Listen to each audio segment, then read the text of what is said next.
Você não terá nada e será feliz. Essa distópica, mas realista frase resume muito bem o que a tecnologia se tornou hoje em dia. Desde sistemas de interfaces controladoras, onde você não tem domínio sobre a própria máquina que você comprou com o seu dinheiro, e até inscrições obrigatórias em serviços que antigamente nem precisaria. Isso vem se tornando cada vez mais real hoje em dia. E me faz querer voltar para anos atrás. E não me entenda mal, não é puro saudosismo e sim uma dissatisfação com a tecnologia de atualmente. Oi, me chamo Feitan63 e bem-vindo ao meu canal. Aqui eu falo sobre tecnologia, música e coisas que me chamam a atenção. Já adianto que o canal é bem novo, esse é o segundo vídeo e não espere uma qualidade tão boa assim. Enfim, espero contar com sua presença e seu comentário. Obrigado. Depois de tanto tempo, parece que é um alívio você possuir algo e dizer isso realmente é meu.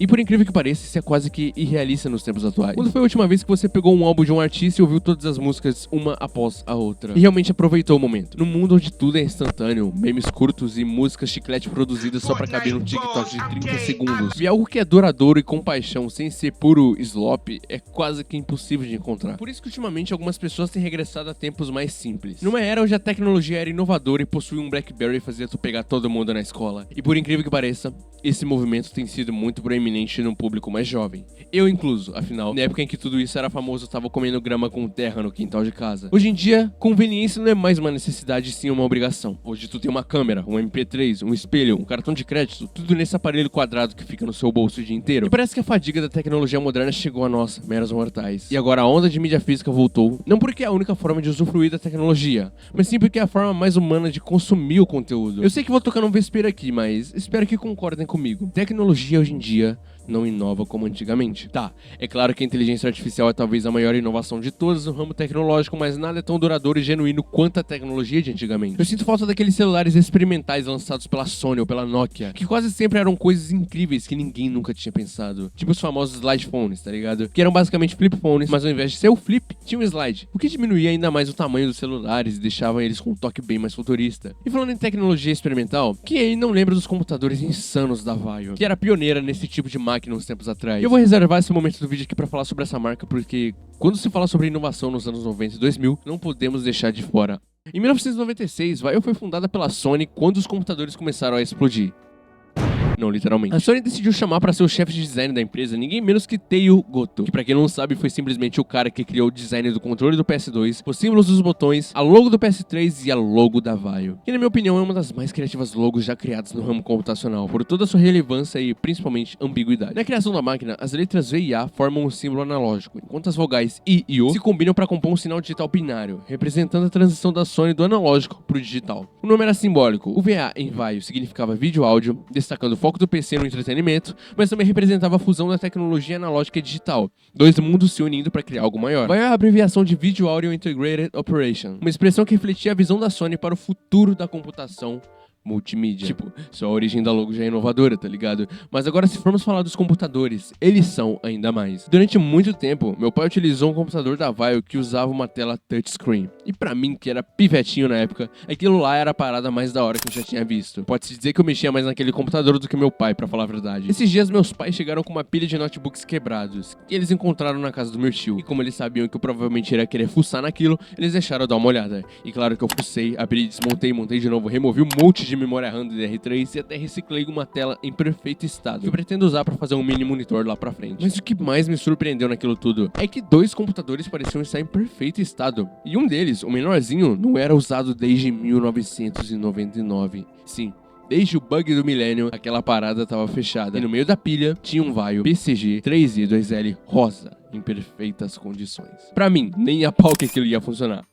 Até que funcionou. A gente conseguiu ligar ele, mas faltava um HD. Então meus pais levaram pro concerto e, cara, o notebook tava perfeito. Eu fiquei um tempão olhando aquele PC de 2008 que tinha funcionalidades touch, leitor de disco, webcam muito boa por sinal, touchpad excelente e uma tela IPS com cores muito vívidas. E basicamente esse laptop foi o que me inspirou a fazer esse vídeo. Cara, por que não fazem mais tecnologia como antigamente? Hoje em dia tudo é produzido pra vender e faturar mais e mais. E claro, não há problema nenhum em vender algo desde que o produto realmente seja do comprador no momento da compra. E isso me faz querer voltar a utilizar aqueles produtos mais antigos, mas que realmente atendiam as minhas necessidades. Por isso eu acredito que o movimento da mídia física que tá rolando na internet não é somente uma onda ou uma trend, como dizem certas pessoas no Reddit ou TikTok, embora a gente não deva levar muito em consideração o que essas pessoas dizem, mas sim um apelo a tempos mais simples, onde a mera capacidade de um celular dobrar já era considerada tecnologia futurística.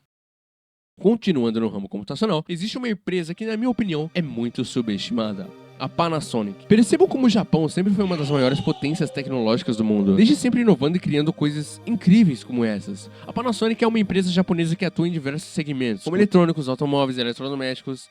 Irmão, meu sonho é ter esses fones de ouvido que eles fizeram. Eles são de uma estética tão única e futurística para os padrões da época. Quando falamos sobre essa era da tecnologia, a estética Y2K está sempre muito presente. Afinal, Year 2K é literalmente anos 2000, então faz sentido os anos 2000 lembrarem os anos 2000. Enfim, você entendeu o que eu quis dizer. A Panasonic é uma das empresas mais inovadoras de tecnologia, e até hoje eles produzem coisas que são incríveis. E até mesmo computadores que parecem ter parado no tempo, mas que funcionam tão bem quanto. Recentemente eu vi um vídeo do Linus. Não esse Linus. Mostrando um TOFBook da Panasonic, por incrível que pareça. Esse computador que parece ter vindo de 1998, na verdade roda no i7 de 13ª geração e possui 32 GB de RAM. Você não ouviu errado.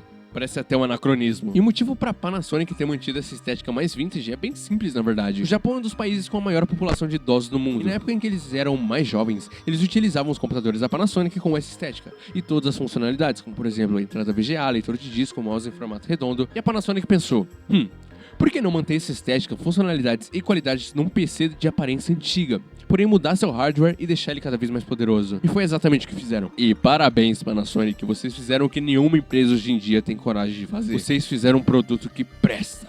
Uau, chega a ser ridículo. A única empresa que faz isso que eu consigo pensar é talvez a IBM, que produz os ThinkPads. Eles conseguiram manter nos TP uma qualidade muito boa, tanto no chassi quanto no tamanho da tela, funcionalidades, entradas, enfim. Não é à toa que a comunidade Linux ama até hoje os computadores da Lenovo. Lenovo, IBM e Panasonic finalmente entenderam que time que tá ganhando não se mexe. Bom, mas como falar sobre tecnologia inovadora e principalmente divertida, sem citar os consoles. E não vou falar aqui dos videogames como arcades ou Nintendos de 1970, mas sim dos anos 90 e 2000. Que foi pra alguns a era de ouro dos jogos. Quando se fala sobre videogames antigos, temos que tomar muito cuidado pra não deixar o saudosismo entrar na conversa. Afinal, nessa época éramos jovens e o sentimento que tínhamos jogando era bem diferente, era bem mais mágico do que sentimos atualmente. Mas isso não significa que os consoles daquela época ou seus jogos eram ruins. Numa época onde tu não precisava pagar uma assinatura cara para um caralho pra jogar seus jogos em paz. Ter um PS2, um Super Nintendo ou um Nintendo 64 e um Xbox era literalmente tudo que tu precisava pra viver. Eu lembro que quando eu tive meu Xbox 360, sinto que realmente eu sentia diversão jogando videogames. Hoje em dia tem a famosa síndrome do PC Gamer, que é basicamente a ânsia de ter e o tédio de possuir. Você anseia tanto pra jogar na sua máquina nova e simplesmente se vê parado na tela de início da Steam, sem saber o que jogar. E o mesmo se aplica pros consoles, mas antigamente era diferente. Pelo menos pra mim, era a ânsia de ter e a felicidade de possuir. E não era minha intenção fazer esse vídeo se tornar filosófico, mas infelizmente, quando você fala nesses assuntos, eu tenho que puxar uma pitada de crise existencial pro vídeo. Enfim, os anúncios daquela época também não deixavam a desejar. Cada anúncio, cada propaganda te enchia de vontade de ter e realmente ter o produto. Como por exemplo as propagandas da PlayStation. Pois é, a Sony novamente fazendo presença. Não tem como negar, a Sony sempre foi uma das pioneiras em tecnologia. Câmeras, computadores, consoles, tudo tem mão da Sony. E embora empresas que já foram renomadas e grandes no mercado como essa tenham cedido a essa vida mercenária, não dá pra esquecer de todo o legado que eles deixaram pra trás. Os anúncios eram literalmente bizarros, eles não tinham filtro algum e inclusive ofendiam muitas pessoas. Tipo,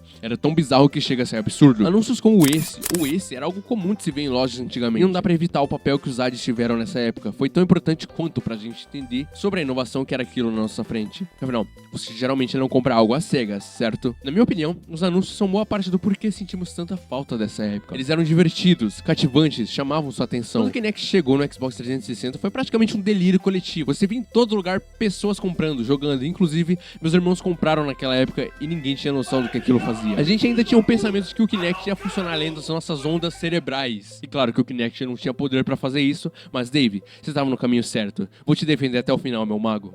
Obrigado por assistir, espero que tenha gostado do vídeo. É só o segundo vídeo do canal, então peço que releve a falta de qualidade. Enfim, comente aí o que mais gostou do vídeo, se concorda ou discorda comigo. E aí, tu acha que a tecnologia antigamente era realmente mais inovadora e divertida? Comenta aí, bora conversar. Obrigado a todo mundo que se inscreveu e curtiu o último vídeo. Embora o Bobão aqui tenha renderizado o áudio só do lado esquerdo do fone, vocês foram muito prestativos e me apoiaram comentando e engajando o vídeo. Algo que eu honestamente não imaginava. Não tava na minha lista de 2026 pegar 2.000 visualizações no primeiro vídeo do canal. Que comunidade incrível, vocês são demais, sério. Dito isso, se curtiu, se inscreve aí. Vamos ter muitos mais vídeos desse tópico e tenho certeza que não vão se arrepender de acompanhar daqui pra frente. Obrigado e dá like! É sério, dá like, por favor.